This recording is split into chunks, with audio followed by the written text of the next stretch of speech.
Menabung ni bukan sekadar berjimat. Ia akan buat kita lebih kreatif untuk cari pendapatan tambahan.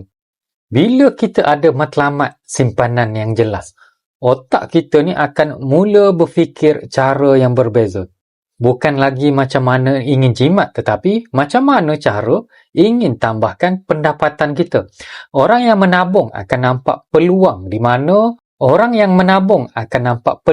di mana-mana.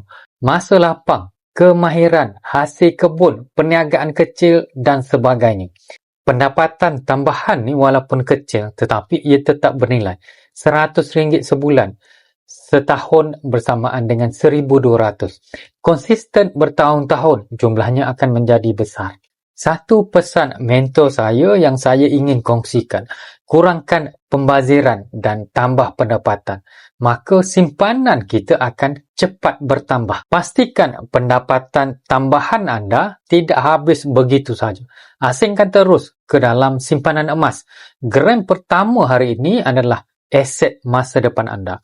Mulakan dengan akaun emas. Gunakan metod akaun emas gap, menabung 1 gram ataupun RM100. Untuk mulakan tabungan, hubungi saya untuk bimbingan, save dan like video ni untuk info emas yang seterusnya. Assalamualaikum.